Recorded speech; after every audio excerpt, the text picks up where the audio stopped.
Hello नमस्कार बच्चों, स्वागत है आप सभी को बेसिक शिक्षा के ऑनलाइन लर्निंग प्लेटफॉर्म पे। मैं आप सभी के agriculture mentor and course counsellor Sitesh sir. आज की इस वीडियो में आईसीएआर एग्जाम 2022 के बारे में बातें करेंगे। ठीक है, आईसीएआर अगर बोला जाए तो ICAR Indian council of agriculture research जो है एक ऑल इंडिया नेशनल लेवल पे जो है एग्जाम करवाती है। तो उसकी eligibility criteria, exam pattern, application form और उसके बाद उसके सिलेबस, और उसके बाद साथ साथ हम लोग ये भी बातें करेंगे कि आपकी प्रिपरेशन स्ट्रेटजीज क्या होनी चाहिए। तो इन सारी चीज़ों पे जो हम लोग इस आज की वीडियो में जो है बात करने वाले हैं। तो आईसीआर एग्जाम 2022 की अगर हम बात करें तो आईसीआर एग्जाम आईसीएआर AIAEA जो होता है ये नेशनल लेवल एंट्रेंस एग्जाम होता है, जिसको कंडक्टिंग बॉडी कौन है तो नेशनल टेस्टिंग एजेंसी। और ये नेशनल टेस्टिंग एजेंसी द्वारा जो है 2019 से जो है एग्जाम कराती आ रही है। ठीक है, तो इसका एग्जाम पहले जो है कि और अन्य संस्था से किया जाता था, लेकिन 2019 से जो है इसकी एग्जाम कंडक्ट कराने की जिम्मा जो है यहाँ हमारी नेशनल टेस्टिंग एजेंसी को दी है। और ये जो एग्जाम होता है AIEA आईसीआर AIEA ये किस चीज़ के लिए होता है बच्चों? तो agriculture and it's allied courses, जैसे कि आप BSc agriculture, BSc horticulture, forestry, food technology, dairy technology, इस तरह के जितने भी एलाइड कोर्सेज होते हैं एग्रीकल्चर से, ये सारे कोर्सेज के लिए जो है एग्जाम कराई जाती है। और आईसीआर इससे आपको कौन सी यूनिवर्सिटीज़ में एडमिशन मिलेंगे? तो जितने भी आपके स्टेट एग्रीकल्चर यूनिवर्सिटीज़ हैं, सेंट्रल एग्रीकल्चर यूनिवर्सिटीज़ हैं और अदर इंस्टीट्यूशन जो कि आईसीआर से मान्यता प्राप्त है, इन सभी में जो है एडमिशन के लिए आपको ये एग्जाम्स क्वालिफाई करने की ज़रूरत होती है। अगर हम बात किया जाए ऑल इंडिया ये जो एग्ज़ाम है ये 2022 का, तो ये all India entrance examination for admission to bachelor degree programmes 2022 और 23 के लिए जो है ये एग्जाम के फॉर्म जो है अभी तक जो अनुमानित है उससे जो है मार्च के समय में जो है आने की चांसेस हैं। ठीक है, तो मार्च के टाइम पर एग्जाम्स के फॉर्म आएंगे और इसका एग्जाम जो है आपको 22 जून जो है आपको कंडक्ट करा दी जाएगी। ठीक है, until the situation remains normal. ठीक है, उसके बाद इसके फॉर्म्स के जो नोटिफिकेशन आपको चेक करने होंगे उसके लिए वेबसाइट आप सभी के सामने दिया गया है icr.nta.ac.in। यहाँ पे जो है आप 2022 के लिए जो है इसके नोटिफिकेशंस चेक कर सकते हो। ये ऑनलाइन मोड पे ही इसके एग्जाम फॉर्म जो है भरे जाते हैं। ठीक, उसके बाद एक एप्लीकेशन को only one application is to be submitted by the candidate, और उसी के बाद जब आप काउंसलिंग कराते हो तो उसके बेसिस पे आप अपने अलग अलग कोर्सेज के लिए कराओगे, चाहे एग्रीकल्चर हो, हॉर्टिकल्चर, फॉरेस्ट्री, तो इस तरह से जो है आप उसके काउंसलिंग कराते हैं। तो only one form application is to be submitted by a candidate, एक कैंडिडेट सिर्फ एक ही एप्लीकेशन फॉर्म भरना होता है। ठीक है, उसके बाद हम लोग आगे बात करते हैं यहाँ पे जो एग्जाम्स है, तो ये एग्जाम आपका इसका जो जिम्मेदारी दी गई है, रिस्पॉन्सिबिलिटी, वो किसको दी गई है? आपको NTA को दी गई है। और ये एग्जाम किस लेवल पे होती है बच्चों? तो आईसीआर का जो ऑल इंडिया एंट्रेंस एग्जामिनेशन जो होती है एग्रीकल्चर कोर्स के लिए, ये आपका UG, PG और PhD कोर्सेज के लिए होती है। ठीक है, और ये NTA 2019 से कराती आ रही है। यही चार चीज़ें इन्फॉर्मेशन दी गई है। और आईसीआर है क्या? पहले तो आपको ये जानना होगा कि ICR Indian council of agriculture research क्या है। तो ये एक एपेक्स बॉडी है for coordination, guiding and managing research and education in agriculture, यानी कि एग्रीकल्चर क्षेत्र में जितने भी शोध कार्य होती है, शिक्षण का कार्य होती है, ठीक है, ये सारे चीज़ों को जो है कोऑर्डिनेट करने का एक सुप्रीम बॉडी जो है वो कौन है? आईसीएआर है। ठीक है, और ये किसके अंडर में आती है? तो minister of agriculture and farmer welfare के अंदर में आती है। ठीक है तो ये सारी चीज़ें आपको ब्रीफ इंट्रोडक्शन मैंने बताया कि क्या है आईसीआर और किस तरह से आईसीआर के एग्जाम्स होते हैं। अब हम लोग आगे बढ़ते हैं और देखते हैं कि किस तरह से जो है बच्चों 2022 के एग्जाम्स होने वाले हैं। तो देखो, अगर बात किया जाए आईसीआर के अंदर, तो यहाँ पे आपको आईसीआर का एग्जाम क्वालिफाई करके आप 74 agriculture universities comprising of 63 state agriculture universities में आपको मिल सकता है एडमिशन। ठीक है, और कौन कौन से कोर्सेज के लिए मिल सकते हैं तो ये भी आप देख सकते हो यहाँ पे, वेटनरी साइंस, हॉर्टिकल्चर, फिशरीज। ठीक है, और ये सारे जो स्टेट एग्रीकल्चर यूनिवर्सिटीज़ है, 4 आपके आईसीआर डीम्ड यूनिवर्सिटीज़ है। ठीक है, जिसमें आपका IARI, IVRI, NDRI और CIFE है। ठीक, उसके साथ साथ जो बच्चों सेंट्रल एग्रीकल्चरल यूनिवर्सिटी जो है इसमें भी आपको एडमिशन मिल सकता है, जिसमें आपका इम्फाल में स्थित है। उसके बाद जो आपका दूसरा यूनिवर्सिटी RPCAU पूसा और RLBCAU, तो इस तरह से 3 सेंट्रल एग्रीकल्चर यूनिवर्सिटीज़ और 4 central universities, BHU, AMU, Nagaland university और विश्व भारती। तो ये सारे यूनिवर्सिटीज़ में जो है आपको आईसीआर के एग्जाम के थ्रू जो है एडमिशन्स मिल सकता है। क्योंकि आप जितने भी यूनिवर्सिटीज़ देखोगे, सेंट्रल एग्रीकल्चर यूनिवर्सिटीज़ में क्या होता है, 100% सीट आईसीआर के माध्यम से ली जाती है, और अन्य जो एफिलिएटेड यूनिवर्सिटीज़ होते हैं उनमें जो है 15% सीट हर एक यूनिवर्सिटी का वो आईसीआर के माध्यम से ली जाती है। तो ये सारी चीज़ें हो गई। चलिए आगे हम लोग बात करेंगे कि इस तरह से जो है ऑल इंडिया एग्जामिनेशन किस तरह से, देखिए यहाँ पे दिया हुआ है कि 100% seats in RLBCAU Jhansi, NDRI Karnal and RPCAU Pusa Bihar, ये सारे जो 100% सीट लिए जाते हैं, और बाकी यूनिवर्सिटीज़ में जो है 15% सीट ली जाती है। तो ये सारी चीज़ें भी आप लोगों को इन्फॉर्म कर दिया गया। अब देखिए यहाँ पे बात कर लेते हैं, ये जो to align with the new education national education policy, जो नया एजुकेशन पॉलिसी आई है NEP 2020, और स्टूडेंट के ऊपर जो बर्डन रिड्यूस करने के लिए क्या किया गया है, ICAR ने एक नोटिफिकेशन जारी किया था कि कौन कौन से, अगर आप मैक्सिमम एग्रीकल्चर यूनिवर्सिटीज अगर चाहे तो सिर्फ और सिर्फ ICAR के एग्जाम के बेसिस पे अपने यूनिवर्सिटीज में जो है एडमिशंस ले सकता है, सिर्फ ICAR के स्कोर से। अलग अलग यूनिवर्सिटीज को अपने एंट्रेंस एग्जाम कराने के लिए जरूरी नहीं है। तो इस पर भी काफ़ी यूनिवर्सिटीज जो है राजी हुई थी। तो इस पर जो कौन कौन सी यूनिवर्सिटीज है, इस पर हम लोग अगली वीडियो पे बातें करेंगे, कौन कौन सी यूनिवर्सिटीज ने जो है इस तरह से रेडी हुआ कि अपनी एडमिशंस जो है हम लोग सिर्फ ICAR बेस्ड स्कोर्स पे लेंगे और अपने एग्जाम्स जैसे इंडिपेंडेंटली कराते रहे हैं वो नहीं कराएंगे। तो इस पर जो हम लोग अगली वीडियोस में जो है बात करेंगे, ठीक है। तो इस तरह से जो है चीज़ें हुई थी और ये 2021-22 के लिए जो है ये लागू भी हुआ था, ठीक है।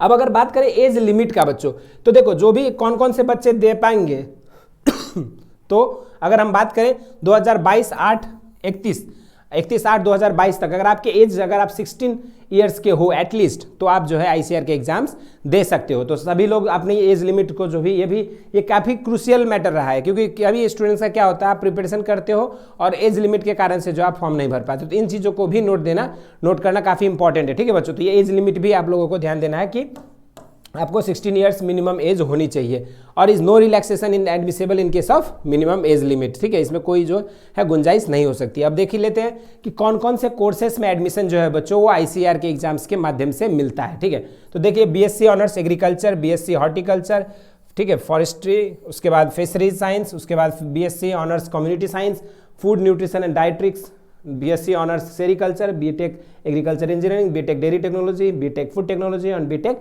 बायोटेक्नोलॉजी। तो इस तरह से बच्चों जो है ये 11 कोर्सेज के लिए जो है आपको ICAR के एग्जाम्स के थ्रू आप एडमिशन ले सकते हो, ठीक है।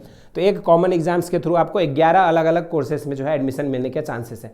तो इसीलिए आपके लिए जो चीज़ें हैं ICAR का एग्जाम जो है काफ़ी इंपॉर्टेंट है, ठीक है। जो भी बच्चे एग्रीकल्चर एंड एलाइड सेक्टर में अपना करियर बिल्डअप करना चाहते हैं, यदि आप अभी 11th में है या 12th में है, तो आपके लिए जो है ये वीडियो काफ़ी इंपॉर्टेंट है, ठीक है। और या फिर अगर आप 12th पास आउट है तो आप इन सारे कोर्सेज के लिए जो है आप एक कॉमन एंट्रेंस के थ्रू जो है आप इन सारे कोर्सेस में दाखिला ले सकते हो। बस बाकायदा करना क्या होगा, आपको ICAR के एग्जाम्स अटेम्प्ट करने होंगे, और उसके सारी चीज़ें जो है हम लोग इस वीडियो में बात करूंगा, ठीक है, कि क्या क्या आपके सब्जेक्ट ऑफ चॉइस होने चाहिए। अब देख लेते हैं यहाँ पे एलिजिबिलिटी क्वालिफिकेशंस क्या आपकी होनी चाहिए। तो देखो बच्चों, अगर हम लोग UG कोर्सेज की बात कर रहे हैं तो आपका मिनिमम एलिजिबिलिटी क्वालिफिकेशन क्या होना चाहिए, 10+2 आपका क्लियर होना चाहिए, ठीक है। अब सारे कोर्सेज के हिसाब से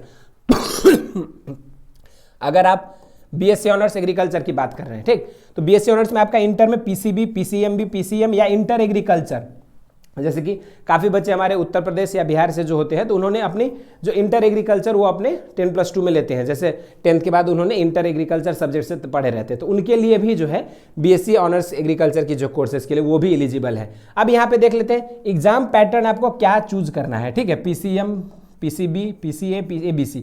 तो देखो यहाँ पे एक और चीज़ कंफ्यूजन बच्चों नहीं रखना अपने अंदर कि अगर आप मैथ से हैं या बायो से हैं तो आप एग्रीकल्चर से नहीं कर सकते हो। इन सारों में से आप कोई भी सेक्शन चूज कर सकते हो। ऑलरेडी हमारे स्टूडेंट्स में या खुले जो है आपको बोल सकता हूँ ऑनलाइन प्लेटफॉर्म पे कि हमारे स्टूडेंट्स ने ही लास्ट ईयर जो है मैथ बायो वाले भी जो है आपको इन सारे सब्जेक्ट में से जो अपने चॉइस को फिल करके अभी अलग अलग एग्रीकल्चर कॉलेजेस में ऑलरेडी उनकी एडमिशंस हो चुकी है, तभी हम लोग इस पर मैं बातें कर रहा हूँ, ठीक है। ऐसे ही जो हवा में हम लोग बात नहीं करते, ठीक है। तो ऑलरेडी एडमिशन हो चुकी है, इसलिए आप अपने सब्जेक्ट ऑफ चॉइस इसमें से कोई भी रख सकते हो, ठीक है।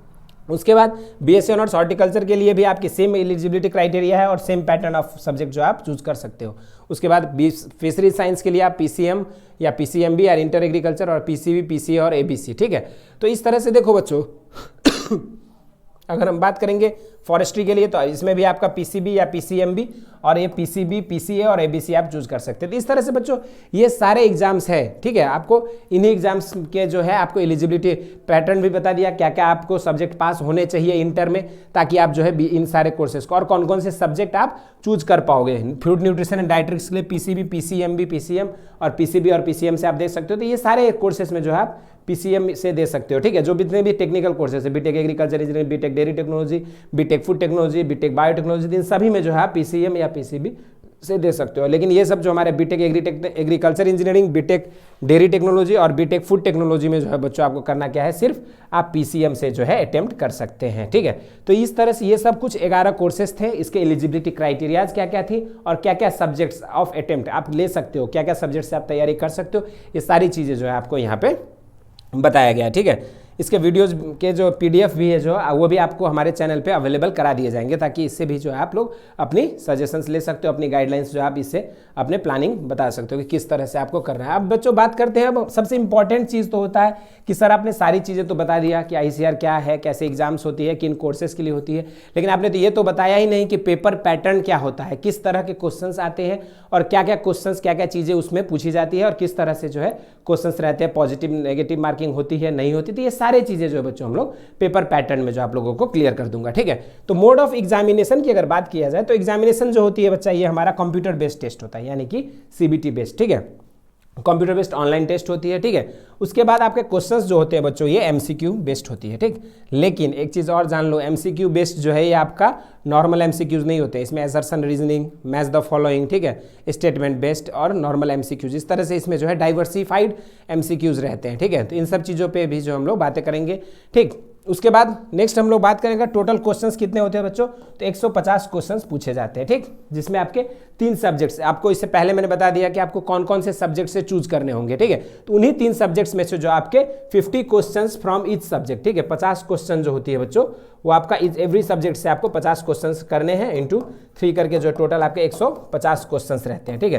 तो इस तरह से आपको जो भी 3 सब्जेक्ट्स आप चूज करोगे उसमें से आपको चूज डिसाइड कर लेनी है और वही 3 सब्जेक्ट से आपके 50 क्वेश्चंस आएंगे। तो इसलिए एग्रीकल्चर के एग्जाम्स जो ICAR के होते हैं इसमें कोई एक सब्जेक्ट को जो है हल्के में नहीं आंकना है, तीनों सब्जेक्ट आपके लिए इक्वली इंपॉर्टेंट है, ठीक। और अगर आप एक क्वेश्चन सही करने पे आपको 4 नंबर मिलता है और अगर एक क्वेश्चन गलत करने पे बच्चा आपका क्या होता है, -1 मार्क्स होता है, ठीक है। तो 1 नंबर आपका कट जाता है, तो यहाँ पे नेगेटिव मार्किंग भी होती है। तो इसलिए अब टोटल जो होता है 150 क्वेश्चन है, तो टोटल आपका पेपर जो होता है बच्चों वो 600 नंबर का होता है, ठीक है। तो 600 नंबर में आपको जो है अपने एग्जाम्स देने होते हैं 150 क्वेश्चंस के साथ, ठीक है। तो ये कुछ था एग्जाम पैटर्न के बारे में, ठीक है। अब हम लोग बच्चों बात करेंगे ड्यूरेशन ऑफ एग्जाम। अगर देखा जाए तो ये टोटल एग्जामिनेशन जो होती है वो आपका 2.5 घंटे का होता है, यानी कि 2 आवर्स एंड 30 मिनट्स के लिए जो आपके ये पेपर होते हैं। और ये क्वेश्चंस जो होते हैं बच्चों वो आपको बाइलिंगुअल, यानी कि जो भी हिंदी माध्यम के छात्र हैं उनको भी परेशान होने की जरूरत नहीं है।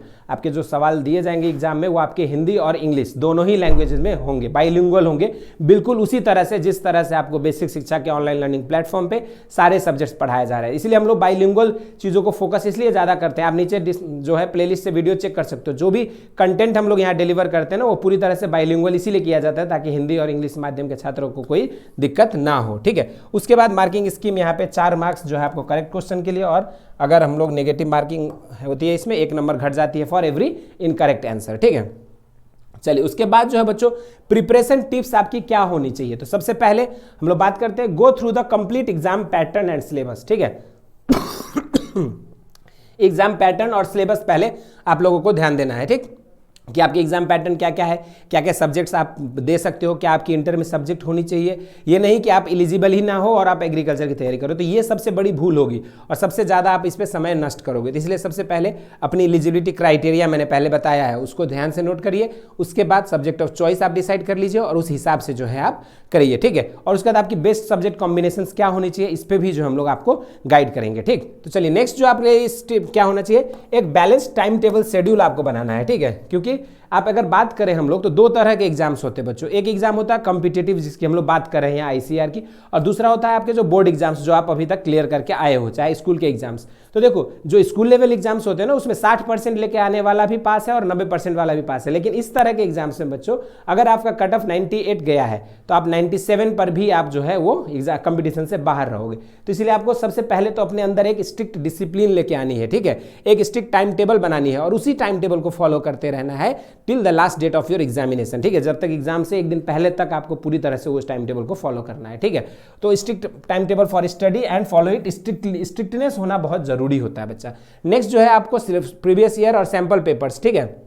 तो जितने भी क्विजेज हम लोग कराते हैं अपने प्लेटफॉर्म पे आप देख सकते हो, वीडियोस है प्लेलिस्ट में, तो वो सारी वीडियो जो क्विज हम लोग कराते हैं वो सारे आपके प्रीवियस ईयर और सैंपल पेपर्स पे बेस्ड ही रहता है। तो इन सारी चीज़ों को आपको करना है, सारे रेगुलर क्विज अटेंड करो, तो इस तरह से आपके प्रिपरेशंस और भी बेहतर हो सकते हैं। उसके बाद बच्चों मॉक टेस्ट जितने भी हम लोग देते हैं, प्रोवाइड करते हैं, वो सारे मॉक टेस्ट जो है आप लोगों को पार्टिसिपेट करना है। मॉक टेस्ट इसलिए पार्टिसिपेट करना है ताकि इस मॉक टेस्ट के माध्यम से जो आप एक्चुअल फील ले सकते हो कि किस तरह से आपके कॉम्पिटेटिव एग्जाम्स होने हैं और किस तरह से आपको उन एग्जाम्स में बेटर परफॉर्म करना है। तो ये चीज़ें मॉक टेस्ट के माध्यम से ही आप बेहतर गाइड कर अपने आप को कर पाओगे, ठीक है, क्योंकि मॉक टेस्ट की परफॉर्मेंस एनालाइज अगर करोगे तो आप अपने बेहतर आउटपुट जो है आप दे सकते हो, ठीक। उसके बाद आप अपना क्या करो, सबसे पहले नोट्स बनाओ और रिवाइज देम। रेगुलर रिवीजन सबसे पहले जरूरी है। अगर आप दिन में 8 घंटा पढ़ते हो तो 6 घंटा नए चीज़ों को पढ़ो और 2 घंटा जो है मिनिमम बच्चों पुरानी चीज़ों को रिवाइज करते रहिए, क्योंकि अगर रिवीजन नहीं हो पाती है ना तो चीज़ें जो है धीरे धीरे क्या होता है दिमाग से डिलीट होती जाती है। तो इसलिए रिवीजन बहुत इंपॉर्टेंट, रिवीजन जो है क्या है सक्सेस के लिए की पॉइंट है, ठीक है। तो ये काफ़ी इंपॉर्टेंट है। उसके बाद बच्चों revise your previous academic syllabus, ठीक है, प्रीवियस जो आपके क्वेश्चंस रहे हैं, जो आपकी सिलेबस रही है एकेडमिक्स जिससे आप पढ़ के आए हो, तो उन चीज़ों को भी बेसिकली रिवाइज करिए, क्योंकि इन्हीं से भी बेस्ट आपके क्वेश्चंस आने होते हैं, ठीक है। तो ये सारे स्ट्रेटजीज के बाद जो है हम लोग बात करेंगे अब यहाँ पे कि क्या क्या सब्जेक्ट्स जो आप लोग को चूज करने होते हैं। तो देखो आपको फाइनल में बता दूं एक बार इस सारे वीडियोज़ की समरी कि ICAR के एग्जाम्स जो है बच्चों वो NTA कराती है, और NTA कराने में और मेनली जो बच्चे ICAR के लिए फोकस करते हैं ना वो आपका एक कोर्स के लिए होता है, वो है BSc AG के लिए। तो जो भी बच्चे हमारा BSc AG कोर्स के लिए फोकस कर रहे हैं उन सभी के लिए जो है इंटर में आपका क्या होना चाहिए, या तो आप PCM से होगे या PCB से होगे या फिर आप PCMB या इंटर एग्रीकल्चर से होगे, ठीक है। तो ये आपकी एलिजिबिलिटी क्राइटेरिया है, PCB या PCM या PCMB या फिर इंटर एग्रीकल्चर। तो अगर आपका ये सारे चीज़ें आप अगर मीट कर रहे हो तो आप BSc AG के लिए एलिजिबल हो, ठीक है। तो अब करना क्या है आपको, हमने हमारे प्लेटफॉर्म पे सारे सब्जेक्ट्स की तैयारी कराई जा रही है। आप यहाँ पे जाके वीडियोस देख सकते हो और आप उस चीज़ को जो है अपनी तैयारी को जो है एक रफ्तार दे सकते हो। अब ये तो आपकी एलिजिबिलिटी हो गई, ठीक है, आपका क्या होना चाहिए, ठीक है। उसके बाद बच्चों यहाँ पे एग्जाम का पेपर पैटर्न, ठीक है, एग्जाम पैटर्न। तो एग्जाम पैटर्न में जो है बच्चा आपका क्या चूज करना है, यहाँ पे देखो या तो आप PCA चूज कर सकते हो या ABC चूज कर सकते हो या तो आप PCB चूज कर सकते हो, ठीक है, या तो फिर आप जो है यहाँ पे PCM चूज कर सकते हो। तो ये आप पे मैं छोड़ता हूँ कि आपको किस चीज़ से तैयारी करनी है, क्योंकि आप अपने बारे में बेहतर जान लोगे, ठीक है। तो ये सारी चीज़ें थी बच्चों ICAR से रिलेटेड जो है सारी डाउट्स, एलिजिबिलिटी क्राइटेरिया से रिलेटेड क्या क्या कोर्सेस आपको मिल सकता है ICAR का एग्जाम क्वालिफाई करने के बाद, क्या आपकी स्ट्रैटेजी होनी चाहिए, प्रिपरेशन स्ट्रैटेजी होनी चाहिए, क्या आपकी सिलेबस है, किस चीज़ पर आपको विशेष ध्यान देनी है और किस तरह से आपको जो है ICAR 2022 के जो एग्जाम होगा उसके लिए तैयारी करनी है। ये सारी चीज़ें जो हम लोगों ने इस वीडियो में बताया है, ठीक है। तो इसी तरह से बच्चों और सारे एक चीज़ और मैं बता दूं बच्चों, हमारे प्लेटफॉर्म पे जो है सारे सब्जेक्ट्स के फ्री क्लासेस ऑलरेडी कराए जा रहे हैं, ठीक है। तो आप लोग करना क्या है, उन लेक्चर्स को देखना है और उसी से आपको प्रिपरेशंस करनी है और कहीं भटकने की जरूरत नहीं है। सिंपल आप इसी तैयारी और इसी रफ्तार से अगर आप करते रहोगे, हमारे साथ जुड़े रहोगे, तो जरूर आपके लिए जो ICAR एग्जाम 2022 जो है आपके लिए हम लोग क्रैक कराएंगे, ठीक है। तो चलिए आज के इस वीडियो में हम लोग इतना ही करते हैं, फिर मिलते हैं अगली वीडियो में नई अपडेट्स के साथ। Thank you.